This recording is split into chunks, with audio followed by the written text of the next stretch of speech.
Hello दोस्तों, मेरा नाम है सिद्धार्थ सिन्हा और जो आज का जो वीडियो है हम लोग पढ़ रहे हैं जीआईबी का प्रिंसिपल्स एंड प्रैक्टिसेस बैंकिंग का यूनिट नंबर 1 है इंडियन फाइनेंशियल सिस्टम। और अगर प्रॉपर कोर्स करना चाहते हैं, फुल लेंथ कोर्स करना चाहते हैं, यहाँ पे मेरा नंबर भी दिया हुआ है, यहाँ फोन करके इंक्वायरी कर सकते हैं।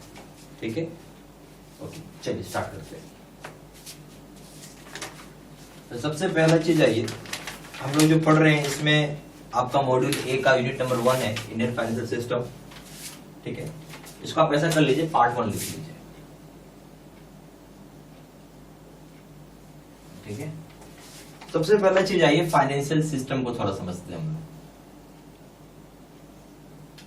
और कोई पूछता है, जो जो मैं लिख रहा हूं इसको भी आप साथ साथ लिखते चलिएगा। ठीक है, पहले सुनिए, समझिए, फिर लिखिए। ठीक है, तो क्या होगा कि आपको समझ में भी आएगा और लिखेंगे तो आपको नोट्स भी बन जाएगी और तैयारी में बहुत फायदा हो जाएगा। ठीक है, चलिए, फाइनेंशियल सिस्टम क्या होता है? तो फाइनेंशियल सिस्टम का मतलब यहाँ पे ये है कि ये एक ऐसा सिस्टम है जहां पे बहुत सारे इकोनॉमी, ठीक है, इकोनॉमी मतलब आप बोल सकते हैं कि यहाँ पे जो सरप्लस कैपिटल होता है, जैसे फाइनेंशियल सिस्टम में कई पार्ट होंगे। ठीक है, जैसे मान लीजिए, एक मैं बता रहा हूँ आपको, जैसे मान लीजिए फाइनेंशियल सिस्टम ले लिए, एक बैंकिंग सिस्टम है, एक आप ले सकते हैं इंडस्ट्रियल है सेगमेंट है, बैंकिंग सेगमेंट है, इंडस्ट्रियल सेगमेंट है आपका। फिर हम लोग उसके बाद इसमें ग्रुपिंग कर सकते हैं इनकम के हिसाब से, low income group, high income group. फिर उसके बाद आप इसमें कई तरीके से क्लासिफिकेशन हो सकती है। ठीक है, जैसे मान लीजिए ऑटोमोबाइल एक सेगमेंट हो सकता है, या और बहुत सारे आप इसमें सेगमेंट आप बना सकते हैं फाइनेंशियल सिस्टम में। ठीक है, फाइनेंशियल सिस्टम क्या है? इसमें पूरा इंडिया के इकोनॉमी को बेसिकली ये रिप्रेजेंट कर रहा है, इंडियन इकोनॉमी। ठीक है, तो उसमें कई पार्ट होती है एक फाइनेंशियल सिस्टम के अंदर। ठीक है, तो बेसिकली यहाँ पे क्या होता है कि हम लोग यहाँ पे मोबिलाइज करते हैं सरप्लस कैपिटल। ठीक है, जो हम लोग यहाँ क्या करते हैं, मोबिलाइज करते हैं सरप्लस कैपिटल इकोनॉमी का, और उसे हम एलोकेट करेंगे और क्या करेंगे, डिस्ट्रीब्यूट करेंगे जो बहुत ही नीडी सेक्टर होगा। ठीक, मैं आपको पहले बताई कई सारे सेक्टर्स पर डिवाइड होता है। ठीक है, तो अब यहाँ पे क्या कर रहा है, मोबिलाइज कर रहा है सरप्लस कैपिटल को। सरप्लस कैपिटल को, जो इकोनॉमी का सरप्लस कैपिटल, उसको मोबिलाइज कर रहा है, उसको एक जगह पर रख रहा है और उस चीज को एलोकेट कर रहा है और डिस्ट्रीब्यूट कर रहा है। कहां डिस्ट्रीब्यूट कर रहा है, किसको एलोकेट कर रहा है? तो नीडी सेक्टर्स को एलोकेट कर रहा है जिसको पैसे की जरूरत है। ठीक है, ये बात हो गया इसकी सबसे पहली बात। तो इस बात को हम लोग यहाँ पे पहला पॉइंट बना के आप लिख लीजिए। तो हम लोग बोल सकते हैं कि मोबिलाइज सरप्लस कैपिटल, ठीक है, capital sectors of economy and allocate and distribute, ठीक है, the same to various needy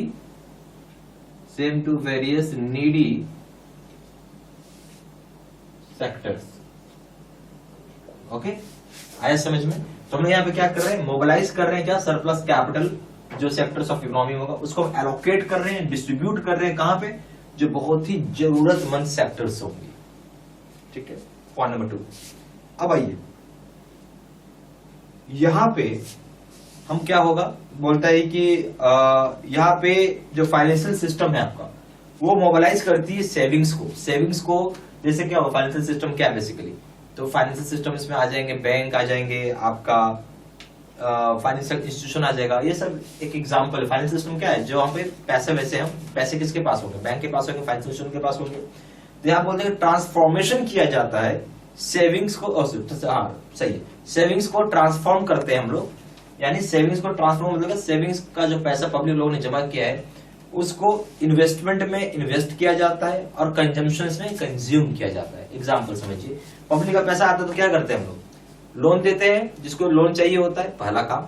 दूसरा काम है, आप देखिएगा इन्वेस्टमेंट भी करती है। कहाँ इन्वेस्टमेंट करती है? गवर्नमेंट सिक्योरिटी खरीदती है, शेयर्स में लगाती है, आपका फॉरेन में भी इन्वेस्टमेंट करती है, बहुत सारा काम करती है उस तरीके से वो। ठीक है, इस दूसरा बात हो गया कि ट्रांसफॉर्मेशन ऑफ सेविंग्स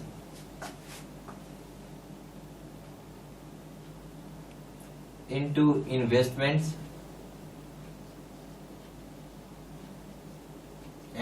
कंजम्पशंस।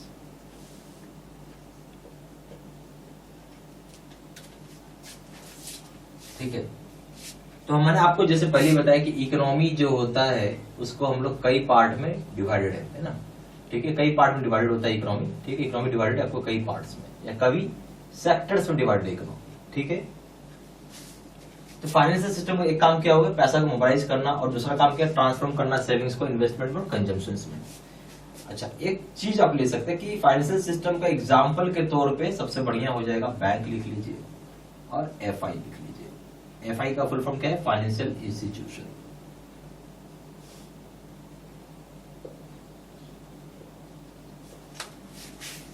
ठीक है, अब हम लोग बात करेंगे role and function of central bank authority. ठीक है, पॉइंट नंबर 2 है role and function of central bank authority.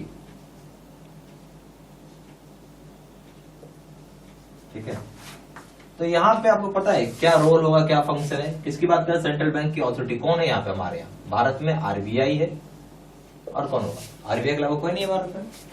तो इसमें 2 मेन फंक्शंस है। ठीक है, तो हम लोग यहाँ पे बेसिकली बोल सकते हैं कि 2 काम के लिए इनको रखा गया है। पहला काम क्या है, मॉनिटरी कंट्रोल करती है इन्फ्लेशन। यानी इन्फ्लेशन जो होता है, इन्फ्लेशन मतलब क्या है कि प्राइस किसी प्रोडक्ट का बढ़ जाना। इन्फ्लेशन मतलब होता है समय के साथ जो प्राइस बढ़ती है किसी प्रोडक्ट का उसको। उदाहरण के तौर पे ये पेन जो है, अगर हम 2018 में जाते इस पेन का दाम 18 रुपए था, 2019 में जाते इस पेन का दाम हो गया 19 रुपए, 2020 में आते इस पेन का दाम हो गया 20 रुपए। क्या देख रहे हैं, सेम चीज है, पेन ही है, पर पैसे ज्यादा देना पड़ रहा है ईयर बाय ईयर, यानी उसको हम इन्फ्लेशन बोलते हैं। समझ आई बात। तो मॉनिटरी कंट्रोल जो कि इंक्लूड करता है जिसमें इन्फ्लेशन को हम एक्सरसाइज करते हैं, कंट्रोल करना। ठीक है, तो इसको हो जाएगा, पहला पॉइंट लिखिए, मॉनिटरी कंट्रोल करते हैं जिसमें आप इंक्लूडिंग इन्फ्लेशन भी लिखिए।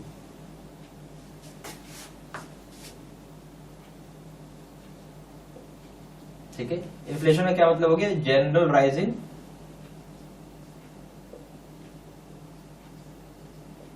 प्राइस ऑफ, बोल सकते हैं products over period of time. ये हो गया इन्फ्लेशन का आपका परिभाषा। और इसको कैसे करते हैं हम लोग, थ्रू, तो बोलते मॉनिटरी कंट्रोल आप कर सकते हैं। क्या कर सकते हैं, मॉनिटरी कंट्रोल है जिसमें हम इन्फ्लेशन को भी इंक्लूड कर दिया गया है। ठीक है, कैसे एक्सरसाइज करिएगा, तो पहला है एस, इसी में आप इसको आप ए बना लीजिए। पहला हो गया CRR, दूसरा है SLR, और तीसरा है बैंक रेपो रेट्स।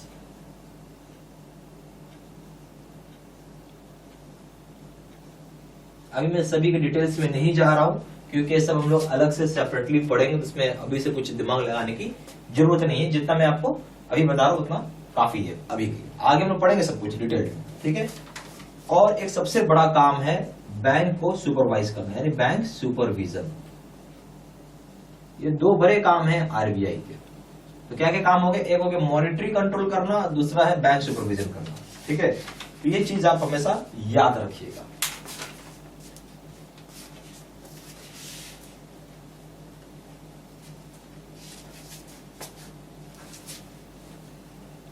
आप क्या करिएगा ना, वीडियो पॉज करके लिखते चलिएगा।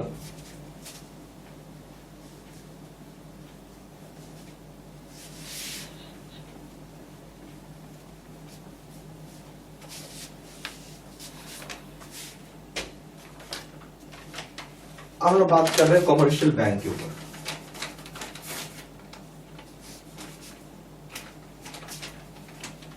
तो कॉमर्शियल बैंक क्या समझते हैं आप, क्या होता है कमर्शियल बैंक, यानी बल्कि आप इसको एक शब्द और कमर्शियल बैंक भी बोलते हैं लोग, या आप इसको शेड्यूल्ड कमर्शियल बैंक भी बोल सकते हैं। इसके लिए कुछ आरबीआई का रूल्स एंड रेगुलेशंस है, वो आपको फॉलो करना होगा। ठीक है, तो ही आप शेड्यूल्ड बैंक या शेड्यूल्ड कमर्शियल बैंक कहलाएंगे। ठीक है, इसमें इंक्लूड होगा आपको पब्लिक सेक्टर बैंक है, फॉरेन बैंक है और ओल्ड एंड न्यू जनरेशन के प्राइवेट सेक्टर बैंक। ठीक है, तो हम यहां बोल सकते हैं कि इसमें इंक्लूड्स तो पब्लिक सेक्टर बैंक तो खैर होगा ही होगा, जिसको हम पीएसबी बोलते हैं। फिर हो जाएगा फॉरेन बैंक्स, ठीक है। फिर हो जाएगा old and new generation private bank है।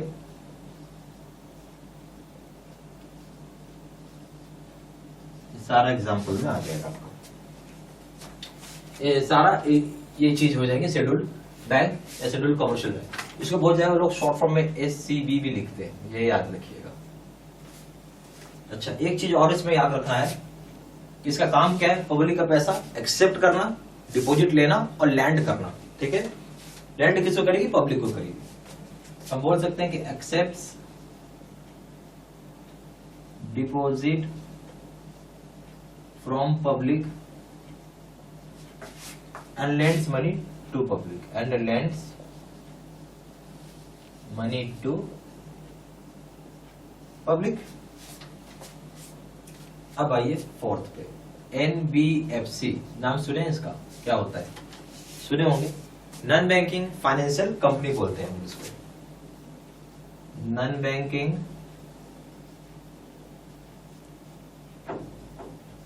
फाइनेंशियल कंपनीज का नाम है। ये काम करने के लिए आपको सबसे पहला है कि आरबीआई से लाइसेंस लेना होगा। बैंकिंग में आइएगा, कुछ भी चीज नॉन बैंकिंग हो या नॉन बैंकिंग हो, सब जगह आरबीआई की लाइसेंस लगती है। यहाँ पे आरबीआई से लाइसेंस लेना पड़ेगा। ठीक है, और इनको अलाउ किया गया है कि आप पैसा पब्लिक के जरिए राइज कर सकते हैं।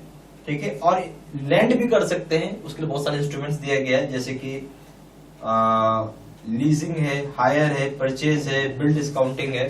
ठीक है, इस तरह के काम आप इसमें कर सकते हैं। तो एक चीज आप समझिएगा, एनबीएफसी में क्या नॉन बैंकिंग फाइनेंशियल कंपनी है। जहां नॉन बैंकिंग होगा जिसमें आरबीआई से आपको लाइसेंस लेना होगा। पहला बात लिखते चलिएगा, ज्यादा समझ आएगा। यहां बोल सकते हैं कि रिक्वायर्स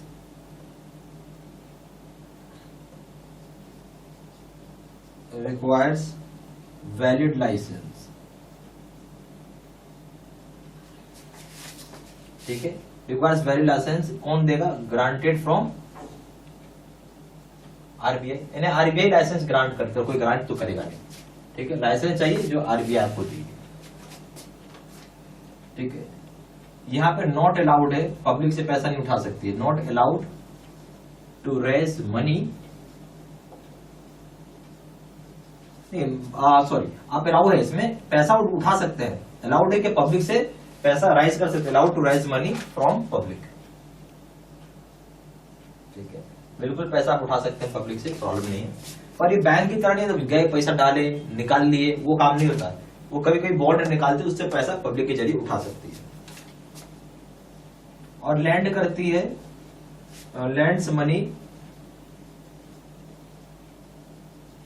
थ्रू वेरियस इंस्ट्रूमेंट्स इनके पास, जिसके हिसाब से लोन देती है। Through various instruments like leasing, hire purchase, bill discounting. ठीक है, तो यहां पे क्या होता है कि आप लैंड करता है ये पैसा, बहुत सारे इंस्ट्रूमेंट जैसे हाई लीजिंग हो गया, हाई परचेज हो गया, बिल डिस्काउंटिंग, इसके थ्रू आप कर सकते हैं। ठीक है, बात समझ आ रही है पूरे अच्छे से।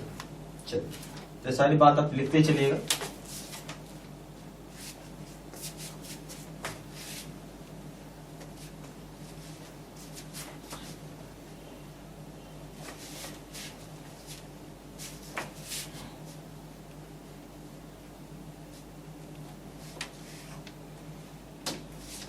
अब हम लोग आएंगे प्राइमरी डीलर के ऊपर।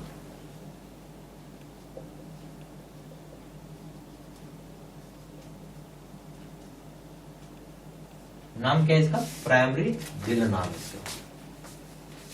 इसको लोग क्या बोलते हैं? पीडी, शॉर्ट फॉर्म में पीडी भी बोलते हैं।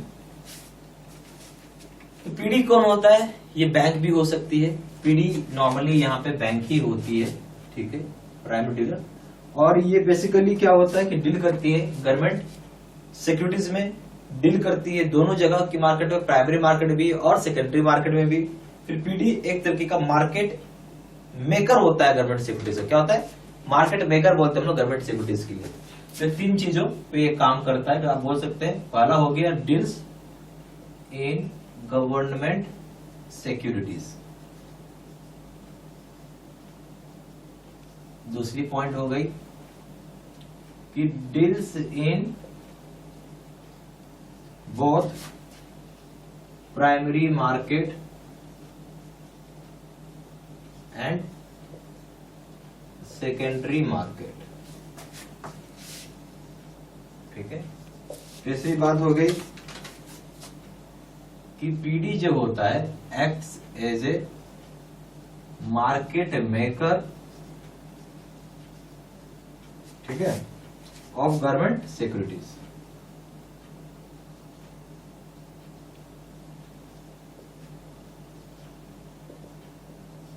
ठीक है, इतनी सारी बातें इसमें आ जाएंगी। तो ये सारी बात आप प्लीज कॉपी में अपना नोट डाउन करते चलिएगा, ठीक। यहाँ पे हमारे पास जेआईबी के 2 तरह के कोर्सेज हैं। एक ही पीपीटी यानी कंप्यूटर स्क्रीन रिकॉर्ड होता है, जो कंप्यूटर स्क्रीन होती है उसको रिकॉर्ड करके आपको वीडियो बना के दिया जाता है। और दूसरा होता है face to face video course. जो अभी अपने वीडियो देखा है उसका नाम है face to face video course. ये सबसे बेस्ट कोर्स है। और ये अगर आप ये कोर्स करते हैं तो मान के चलिए कि आप फर्स्ट टाइम में ही पास करेंगे। सिंपल बोलूँगा, फर्स्ट टाइम में आप पास कर जाएंगे। हर आदमी को एक ही चीज़ चाहिए कि भाई फर्स्ट टाइम में ही पास करे, बार बार एग्जाम कोई देने का इच्छा नहीं रखता है, ठीक है। तो ये सबसे बेस्ट कोर्स मैंने आपको पहले बोला। मैं यही बोलूँगा यही कोर्स आप करें, सबसे रिकमेंड करूँगा ये कोर्स करने के लिए। सबसे ज़्यादा सेलिंग, पावरफुल और बेस्ट कोर्स तो खैर है ही, क्योंकि अगर पास करें फर्स्ट टाइम तो इससे बढ़िया क्या होगा। दोनों कोर्स में कंपेयर करें, दोनों जगह वीडियो लेक्चर कोर्स है, दोनों जगह केस स्टडी की वीडियो है। यहाँ पे 6000 से क्वेश्चन बैंक है, 13500 क्वेश्चन बैंक है। यहाँ पे 30 मॉक टेस्ट है और दोनों जगह रिविजन नोट्स है। वैलिडिटी की बात करें, वैलिडिटी जो है लाइफ लॉन्ग है। जब तक पेपर क्लियर नहीं होगा तब तक कोर्स कर सकते हैं।